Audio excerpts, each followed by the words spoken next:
అమ్మను నేనురా ఆటబొమ్మని గాదురా, నీకు ఆయుసు బోసిన నాయుసు దీయకురా, ఎందరో దేవుళ్ళని మొక్కి కన్నానురా,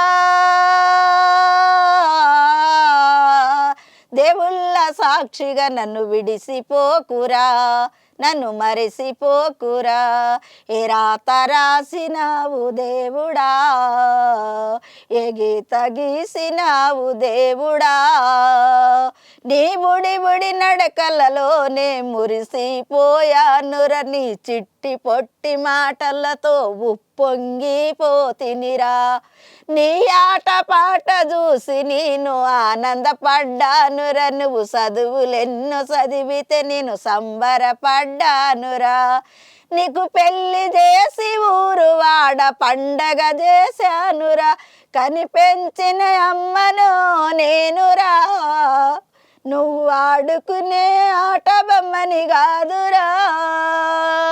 ఓకే. సో ఈ పాట కూడా మీరే రాశారు.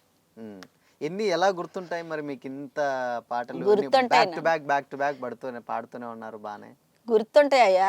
ఇప్పుడు తిన్న దెబ్బ పులికి, అది దెబ్బ తిన్న పులికి గాయం, అది దానికి ఆ గాండ్రు గాండ్రు అంటది, అది నా బాధ. మనసులో అన్ని ఫీడ్ చేసుకుంటా.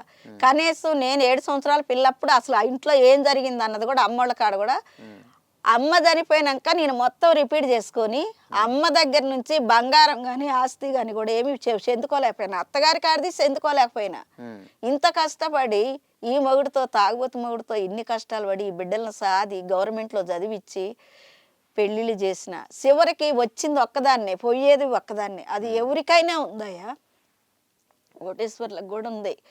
కానీ నా అంటూ ఒకటి ఏమీ లేకోకుండా మిగిలిపోయింది నేను. తెలివి లేక, తెలివి ఉంది అనుకుంటున్నారు మీరు మీడియా ముందు, ఏం తెలివి లేదు.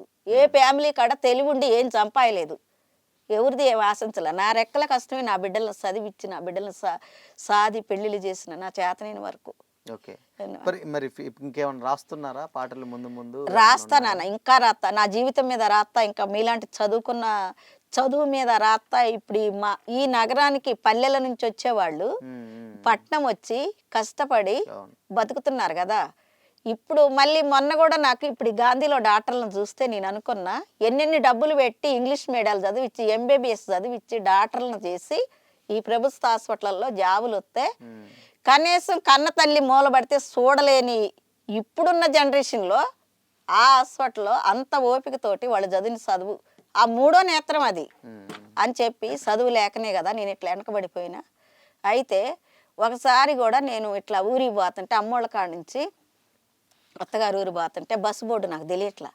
ఇప్పుడు కొంచెం నైట్ బయట చదివినాక ప్రార్థన పోయినాక కొంచెం అక్షరాలు కొన్ని అర్థమవుతున్నాయి. కానీ పోతుంటే ఒక పాట గుర్తుకొచ్చింది, అక్క బిడ్డ పెళ్లి కాని పోయినప్పుడు, నువ్వు రామవరం స్టేషన్లో దిగినప్పుడు, అరే బిక్కమ్మ కమేసుకొని దిక్కులన్నీ చూశాను, రారా నా సామి రంగమామ నువ్వు రారా, చదువుకుందాము బడికి పోదాము రారా, రారా నా సామి రంగమామ నువ్వు రారా, చదువుకుందాము బడికి పోదాము రారా. ఓకే. ఇలాంటి పాటలన్నీ కూడా నేను తయారు చేసుకుంటా.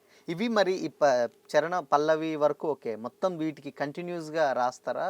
కొంచెం రాయగలుగుతాయా? కంటిన్యూగా అంటే అవసరం పడదు అంటే రాస్తా. ఇప్పుడు మన చిరంజీవి గారు ఒక సినిమా ఉంది, ఏం సినిమా అంటే, ఏంది బే ఎట్టాగా ఉంది వల్లో, ఎక్కడో కుచ్చావు శాపముల్లో, ఓస్ నీ ఎంకమ్మ ముందుకెళ్ళు, అరే కత్తిలో సరికేద్దు నిమ్మికెళ్ళు అన్న పాటని, అరే ఏందిరో మొద్దోలుగా కూర్చున్నావో, పక్కనే రాత్రి బడి చెబుతున్నారు, అరే పలకాబట్టు అలా అలా, అరే బలపం బట్టు ఇలా ఇలా, అరే అక్షర దీపం బడికి రా రా రా రా, ఏందిరో మొద్దోలుగా కూర్చున్నావు, ఇట్లా చేంజ్ చేసి రాస్తారన్నమాట. తిరగేసి కొన్ని పదాలని తిప్పుకొని రాసుకోవచ్చు, మీకు అనుగుణంగా ఆ పాటని తిప్పుకుంటా. అయితే నాకు నేను చూసిన సినిమా అంటే, నేను సిటీకి ఇచ్చారు, నన్ను సినిమాలు బాగా చూడొచ్చు అనుకున్నా, పల్లెటూరులో పుట్టిందాన్ని కదా. కానీ నా పరిస్థితి సినిమా చూసేటట్లు లేకపోతే, అప్పుడు మా కాలంలో బ్లాక్ అండ్ వైట్, సండే రోజు శనివారం రోజు సినిమా వచ్చేది, రావులమ్మ వచ్చింది. దాన్ని ఆమె మాటలు ఆమె పాటలు అంటే నాకు చాలా ఇష్టం. ఆ సినిమా 2-3 సార్లు చూసిన. అల్లపాట ఒకటి, ఎర్రమల్లెల సినిమాలో పాట ఒకటి. ఎర్రమల్లెల సినిమాలో పాట మాదాల రంగారావు గారు డప్పుతో వాడేది. నేను కూడా మా అమ్మ నాకు చిన్నది ఒక డప్పుకు తయారు చేస్తే అలాంటి ముద్దుగా చేసింది అమ్మ. అమ్మ అంటూ అందరికి ఉంటుంది శ్యాము గారు, కానీ మా అమ్మ లాంటి అమ్మ ఎవరికీ లేదు. ఆస్తి లేకపోయినా మమ్మల్ని ఆమె ఆత్మ గౌరవంతో మమ్మల్ని అందరిని అంతగా పెంచింది. ఎవరికైనా లేదు.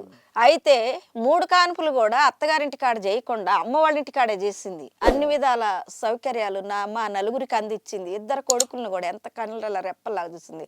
లాస్ట్ ఫైనల్ అమ్మ నోరు బడిపోయినప్పుడు అమ్మ మాకు చెప్పడానికి ఏమీ రాకోకుండా 3 ఆడపిల్లలను కూడా నోరు బడిపోయినాక పోయినా అదే ఖమ్మం ప్రభుత్వ దవాఖానలో అయితే ఎగ్యులేటర్ మీద 9 రోజులు ఉండి చచ్చిపోయింది. అందుకు ఆ ఖమ్మం దవాఖాన చూసి ఇక్కడ గాంధీని చూస్తే డిఫరెన్స్ వచ్చింది. ఖమ్మంలో లేదంత సౌకర్యం. జిల్లా అది మళ్ళీ అదే జిల్లాలో పుట్టిన, కానీ ఇక్కడ ఈ రంగారెడ్డి జిల్లాలో ఇక్కడ ఇప్పుడు ఈ సికింద్రాబాద్ సెంటర్లో ఈ గాంధీ ఉందంటే అసలు గాంధీని కూడా నేను ఎప్పుడు నాకు తెలియదు. ఆ గాంధీ అంత మంచి వైద్యం అందించింది ఈ నగరంలో. పల్లెల్లో నుంచి వచ్చిన బతకటానికి వచ్చిన మాలాంటి గరీబ్ వాళ్ళ కోసమే ఈ గాంధీ ఉంది. విన్నవా, చూపించుకోలేని వాళ్ళ కోసం. అట్ట అమ్మ చనిపోయింది. అయితే ఆ అమ్మ ఎన్ని పాటలో పాడేది, నాన్న డ్రామాలు వేసేది. నాన్న డ్రామా వేసినప్పుడు రాముడికి వేసిండు. నీకు చిన్న ఉదాహరణ చెబుతా. ఆయనకు చదువు రాదు కాబట్టి మీలాంటి చదువుకున్న పిల్లలు వచ్చి పంతులు చెప్పిపోయేది. అయితే రాముడు తమ్ముళ్ళతో ఒక మాట, ఆయన అరణ్యం పోయేటప్పుడు తమ్ముళ్ళతో ఒక మాట చెప్పటానికి పాడతాడు టేజీ ఎక్కి. దశరథ నందనుడో నా తండ్రి కావలే గుణ సుందరుడో, దశరథ నందనుడో కన్న తల్లి నవే కమిసెలియదేవిన. అయితే ఆయన అట్లా యయాతి రాజుకేసేది. పద్యాలు కూడా పాడతా. ఇప్పుడు మన దేవికి పంట వసదేవుడంట, ఎలసితి వంట నందుని ఇంట్లే రేపల్లెలిల్లాయనంట, కృష్ణ ముకుంద మురారి జయ గోవింద బృందావి హారే, కృష్ణ ముకుంద మురారి. ఓకే, సో ఇట్లా ఈ పాటలు కూడా మీరు అంటే అన్ని పాడుతారు, అటు దేవుడికి సంబంధించినవి, ఫోక్ పాడుతున్నారు, ఇవన్నీ పాడుతున్నారు. సీతమ్మూరి పాట, రాముడిది, యయాతిరాజుది, ఇప్పుడు కృష్ణుడి పాట, ఇప్పుడు బతుకమ్మ పాటలు కూడా పాడతాయా? అన్ని పాటలు పాడతా. బోనాల పాట ఇప్పుడు మన గోల్కొండ ఎల్లమ్మ గురించి